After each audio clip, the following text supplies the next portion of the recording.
Bismillahirrahmanirrahim. Assalamualaikum warahmatullahi wabarakatuh. Alhamdulillah, salatu wassalamu ala rasulillah wa ala alihi wa sahbihi wa man walah amma ba'd. Tulab wa talibat KMI kelas 11 yang dimuliakan Allah Ta'ala. Kita sekarang menyambung pelajaran kita setelah UTS ya. Sampai kita di bab 25 dari kitab Tauhid ini. Dengan judul Babu Maja'a fil Kuhani wa Nahwihim. Bab dalil-dalil yang datang tentang permasalahan kuhan, ya, dukun, dan yang semisalnya. Ya, kita bahas langsung. Qala al-mu'alifu hafizallahu ta'ala, berkata Syekh Fauzan hafizallahu ta'ala, al-kuhan itu jamak dari kahin. Wa huwa alladhi yukhbiru anil mughayyabati fil mustaqbali, yaitu orang yang mengkabarkan tentang perkara-perkara gaib di masa yang akan datang. I'timadan alal isti'anati bisyayatin, bersandar dengan pertolongan kepada setan. Nah, jadi orang yang ngaku tahu akan sesuatu yang akan terjadi ini namanya kuhan. Nah, kahin mufradnya. Ya, jadi ini pembahasan ini adalah keterkaitan ya kahin dengan apa yang telah disebutkan dari syariat Islam ya, yang disebutkan oleh Nabi SAW ini nanti. Taib. Keterkaitan bab ini dengan kitab Tauhid. Lamma kanal kuhanu wa nahwuhum yadda'una ilmal ghaib. Ketika para dukun dan yang semisal mereka ini mengklaim mengetahui ilmu gaib, alladzi qad ihtassa bihi Allah Ta'ala, yang sesungguhnya ilmu gaib itu dikhususkan untuk Allah semata. Jadi nggak ada yang tahu selain Allah. Nah, wa dzalika da'wa musyarakatillahi ta'ala fi ilmil ghaib. Ya, maka dari itu kalau ada orang yang mengaku tahu masalah ilmu gaib, berarti dia menyerukan. Ini merupakan apa? Penyeruan itu merupakan seruan ya kesyirikan, ya, persamaan bagi Allah dalam masalah ilmu gaib. Ya, Allah kan menyatakan dalam banyak ayat ya, la ya'lamul ghaiba illahu, tidak ada yang tahu masalah gaib kecuali Allah. Kok ada orang ngaku tahu gaib, maka ini persekutuan pada Allah itu ya. Nah, dia nandingi Allah dalam masalah tersebut ya. Dalam dia nantang Allah ya. Allah mengatakan yang tahu ilmu gaib hanya Allah, kok dia nantang ya, dia juga tahu katanya. Nah, paham ya? Maka di sini aradal musannif an yubayyina fi hadzal bab ma jaa fi haqqihim wa haqqi man sadaqahum minal wa'id. Maka di sini penulis Syekh Muhammad bin Abdul Wahhab rahimahullah taala ingin menjelaskan ya dalil-dalil yang datang tentang hak orang yang menyatakan ilmu gaib seperti ini diapakan begitu. Yang benar diapakan nanti. Ya, dan ya haknya siapa yang membenarkan perkataan orang-orang yang mengaku mengetahui ilmu gaib ini ya, dari ancaman-ancaman ya, jadi nanti isinya itu adalah ancaman terhadap dukun dan orang yang percaya terhadap dukun bab ini, paham ya? Baik, kita baca ya. Maja'a fil kuhan maksudnya minat taglidi wal wa'id, dari sikap keras dan juga ancaman. Nah, bab ini lebih jelas lagi ya, akan berbicara tentang ancaman terhadap dukun dan orang yang membenarkannya. Ya, wa nahwihim kal arrafin, dan yang dukun dan yang semisalnya yang dimaksud seperti tukang ramal, munajimin ya, tukang ramal pakai bintang ya, warramal, tukang ramal dengan pasir ya. Nanti kan medianya beda-beda tuh tukang ramal tuh. Ada yang pakai bola, ada yang pakai pasir, ada yang pakai ini dan itu ya. Nah, hukumnya sama nanti ya. Kita lihat. Baik, kita baca dalil yang pertama.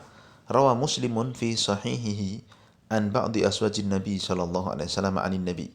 Imam Muslim meriwayatkan dalam sahihnya dari sebagian istri Nabi. Yang dimaksud ba'di aswajin Nabi di sini adalah Hafsah. Ya. Hafsah ya, bintu Umar ibn al-Khattab, ya, anaknya Umar ibn al-Khattab radhiyallahu ta'ala anhu. Dari Nabi sallallahu alaihi wasallam qala, bahwa Nabi mengatakan, man ata arrafan, siapa yang datang ke tukang ramal, fasa'alahu an syai'in, lalu dia bertanya tentang sesuatu ya, fasaddaqahu, lalu dia percaya dengan ucapannya si tukang ramal itu, apa akibatnya? Lam tuqbalahu salatun arba'ina yauman, sholatnya tidak diterima selama 40 hari. Masya Allah. Tidak diterima sholatnya maksudnya la thawaba lahu fiha. Tidak ada pahala, tidak ada balasan baginya bagi sholatnya itu 40 hari. Masya Allah. Makna global dari hadis ini, yubayyinu sallallahu alaihi wasallam al-wa'id al-mutarattab ala dhahabi ilal kuhani. Nabi menjelaskan tentang ancaman yang timbul bagi siapa yang pergi ke dukun atau yang semisalnya, li su'alihim anil mughayyabat, untuk bertanya kepada mereka tentang suatu perkara yang gaib, allati la ya'lamuha illallah, yang mana perkara gaib itu tidak ada yang tahu kecuali Allah semata. Anna jazaa'a man fa'ala dzalika hirmanuhu min thawabi sholatihi limuddati arba'ina yauman. Dan Nabi menerangkan di sini bahwa balasan bagi orang yang melakukan perkara tersebut, dia diharamkan dari pahala sholat selama 40 hari. Ya, li talabbusihi bil ma'siyati, karena ya tercampurnya dengan kemaksiatan yang sangat besar, yaitu kesyirikan seperti ini. Ya, wa fi hadza wa'idun syadidun wa nahyun akidun an hadzal fi'li. Maka di sini ada ancaman yang keras dan juga larangan yang ditekankan akan perbuatan semacam ini. Mimma yadullu ala annahu min a'dhamil muharramat. Yang ini semua menunjukkan bahwa datang kepada dukun itu merupakan ya, keharaman yang di antara keharaman yang paling besar. Wa idza kana hadza jazaa'u man atal kahin fa kaifa bi jazaa'il kahini nafsi. Kalau seperti ini balasan bagi orang yang datang kepada dukun, maka bagaimana balasan buat dukunnya itu sendiri? Na'udzubillahi min dzalika wa nas'alullah al-afiyah. Kita berlindung pada Allah dan kita minta keselamatan pada Allah Ta'ala. Ya, tentunya dukunnya hukumannya lebih berat kan begitu. Paham ya? Keterkaitan hadis ini dengan bab anna fihi nahya an ityanil kuhani wa nahwihim. Jelas sekali di hadis ini ada larangan untuk mendatangi dukun dan yang semisalnya. Wa an tasdiqihim limunafatihi litauhid. Dan larangan untuk membenarkan dukun karena itu menghilangkan tauhid. Paham ya? Dan yang jadi masalah sekarang itu dukun itu pakaiannya macam-macam. Ya, secara umum saya kasih tahu ya bahwa ya, menurut mereka ngelmu angel ditemu ya, orang yang menjalani proses katanya ya biar bisa tahu ilmu gaib itu ada dua ya, ilmu putih sama ilmu hitam katanya. Kalau ilmu putih kata mereka yang nolongi malaikat, makanya pakaiannya ya nganggo peci, nganggo surban, nganggo jubah dan semisal. Katanya ini ilmu putih. Jadi dia akan tahu masa datang gini. Katanya yang ngasih tahu malaikat. Paham? Lalu yang kedua ilmu hitam. Nah, ini yang dukun yang pakai belangkon lah, pakai menyan, pakai ini, pakai itu ya. Nggak pakai Quran sama sekali berarti. Nggak pakai atribut Islam. Nah, ini yang katanya ilmunya dari setan. Tetapi ternyata hakikatnya baik ilmu putih maupun ilmu hitam ini dua-duanya dari setan. Paham? Tidak ada itu bedanya ilmu hitam dan itu putih. Ya semuanya dari setan. Tidak mungkin malaikat kok ngasih tahu kepada apa perkara gaib kepada hamba, tidak mungkin. Ya. Nah, ya. Dan wahyu itu sudah terputus pada Nabi Muhammad SAW. Maka kalau ada orang walaupun pakai jubah, pakai peci dan sebagainya, jenggot panjang dan sebagainya, tapi kalau kerjaannya merediksi perkara gaib, ya, nyembuhkan, nyari jin dan sebagainya, komunikasi dengan jin dan sebagainya, bicara tentang masa datang, kalau ditanya masalah barang hilang dia akan begini-begini, sama saja dengan dukun yang tanpa atribut Islam ini. Ya, ilmu hitam ini sama saja. Itu semua datang dari setan. Paham ya? Maka dua-duanya tidak boleh didatangi. Mafhum? Tapi faedah yang kita ambil dari hadits ini yang pertama, al-man'u minad dhahabi ilal kuhani. Larangan untuk pergi ke dukun. Wa su'alihim anil mughayyabati wa tasdiqihim fi dzalika wa annahu kufrun. Dan larangan untuk bertanya kepada mereka tentang perkara gaib, apalagi membenarkannya dalam perkara itu. Karena itu merupakan kekufuran. Paham ya? 2. Tahrimul kuhanati wa annaha min akbaril kabair. Haramnya ya perdukunan. dan itu merupakan termasuk dosa yang paling besar. Ya, faedah tambahan di sini kata Syekh Fauzan, man dhahaba ilal kuhani wa lam yusaddiqhu lam tuqbalahu salatun arba'ina yauman. Siapa yang datang ke dukun, hanya datang saja, lalu tidak membenarkan apa yang dikatakan dukun, ini kasih garis bawah nih, ya. Dia hanya datang tok gitu, lalu nggak percaya dengan perkataannya dukun itu, maka balasannya ini, dia tidak diterima sholatnya 40 hari.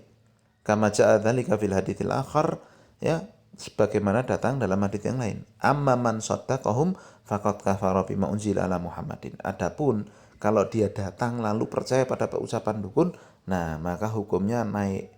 Ya, enggak hanya diterima 40 sholatnya 40 hari ini, tapi dia dinyatakan sebagai orang yang kufur terhadap apa yang diturunkan kepada Nabi Muhammad. Ya, jelas ya. Maka sangat berbahaya sekali. Baru datang tok, ya.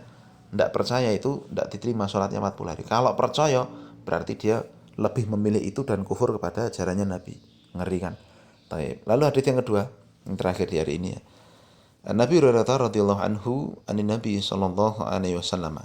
Dari Abu Hurairah radhiyallahu anhu dari Nabi sallallahu alaihi wasallam, man ataka hinan fasaddaqahu bima yaqulu faqad kafara bima unzila ala Muhammadin sallallahu alaihi wasallam, rawahu Abu Dawud.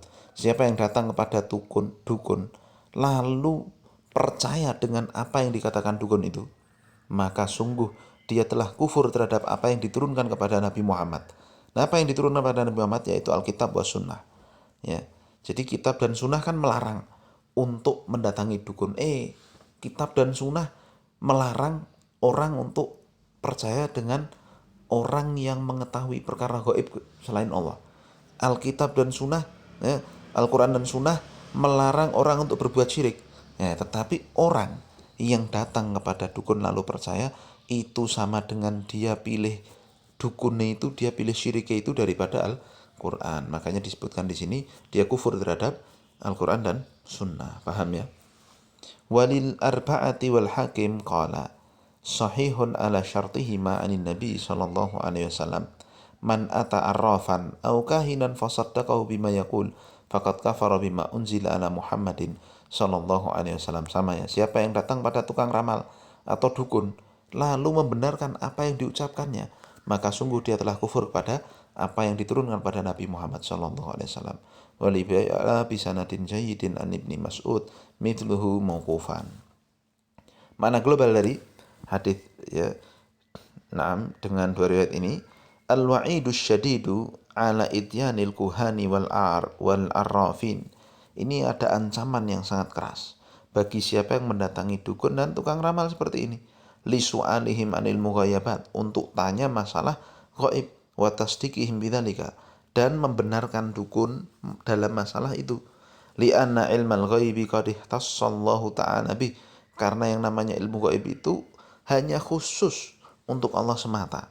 Faman atahum wa saddaqahum faqad kafara bil wahyil munazzali ala Muhammadin sallallahu alaihi wasallam. Maka siapa yang datang pada dukun-dukun seperti ini dan membenarkan mereka, sungguh dia telah kufur terhadap wahyu yang diturunkan kepada Nabi Muhammad. Dia lebih pilih wahyu setan daripada wahyu Nabi Muhammad. Begitu loh. Paham ya? Masya Allah. Ya, maka ini perkara yang sangat berbahaya sekali. Ya, datang kepada dukun ini. Dan qadarul masyafa'alnya, di Indonesia itu terlalu banyak orang yang menjadi dukun. Dan terlalu banyak pula bahkan jadi kebiasaan masyarakat kalau ada sesuatu tekok ini wong pinter, ya kan begitu. Ya, makanya dikatakan wong pinter, wong sing teko wong bodoh. Ya, maka jangan sampai ya menjadi orang bodoh seperti itu. Keterkaitan dengan bab an-nafihin nahya an ityanil kuhani wal arrafin, ya, wa bayanal wa'idi fi dzalika. Jelas sekali bahwa di sini ada larangan untuk mendatangi dukun maupun tukang ramal, dan penjelasan tentang ancaman tentang perkara itu. Ancamannya apa tadi? Dia dikatakan kufur. Yang siapa yang mengatakan? Nabi sendiri. Kalau dia datang pada dukun lalu percaya, berarti dia kufur terhadap ajaran Nabi. Masya Allah, itu ancaman besar tuh. Baik. Faedah dari hadis ini yang kita petik, yang pertama, tahrimud dhahabi ilal kuhani wal arrafin wa su'alihim wa wujubul ibtiadi anhum. Haramnya pergi ke dukun ataupun tukang ramal lalu tanya pada mereka, dan wajibnya untuk menjauhi mereka. Li'anna dzalika kufrun idza saddaqahum, karena itu adalah kekafiran kalau sampai membenarkan ucapan dukun itu. Muharramun idza lam yusaddiqhum. Kalau tidak membenarkan perkataan dukunnya, hukumnya haram. Ya, sholatnya tidak diterima 40 hari tadi. Jadi datang tok haram. Nah, kalau membenarkan kufur dia. Paham? Lalu yang kedua, wujubu takdzibil kuhani wal munajjimin. Wajibnya mendustakan para dukun dan tukang ramal. Jadi kalau ada dukun ngomongin ini wajib kita dustakan begitu. Paham? Jangan sampai percaya. Iya. Kalau percaya bahaya, ya. Bahaya berarti lebih memilih wahyunya dukun, wahyunya setan daripada syariat Islam kan. Nah, bahaya sekali itu. Lalu yang ketiga, man atahum wa saddaqahum faqad kafara bil wahyil munazzali ala Muhammad sallallahu alaihi wasallam. Siapa yang datang pada mereka lalu percaya pada dukun-dukun itu, maka sungguh dia telah kufur terhadap wahyu yang diturunkan pada Nabi Muhammad sallallahu alaihi wasallam. Yang terakhir, annal kuhanata syirkun, bahwa perdukunan ini jelas sekali kesyirikan. Li'annaha tatadammanu da'wa musyarakatillahi ta'ala fi ilmil ghaib. Karena jelas sekali ada ajakan, ya, seruan untuk menyamai Allah, menandingi Allah, menyekutui Allah dalam perkara ghaib. Ya, maka dukun dengan segala bentuknya itu sama, haram, dan itu bisa menyebabkan kekufuran. Tapi dihafalkan ya dalilnya dua ini. Nah, saya sampai belum selesai nih ngoreksi satu persatu, didengerin ada yang 10 menit, ada yang 15 menit, tapi ya tidak masalah. Ya, insya Allah itu tanggung jawab saya. Nanti insya Allah saya umumkan seperti biasanya kalau sudah selesai koreksi semua. Ya, tolong dihafalkan karena ini sangat penting sekali. Subhanakallahumma bihamdika, asyhadu an la ilaha illa anta astaghfiruka wa atubu ilaik. Assalamualaikum warahmatullahi wabarakatuh.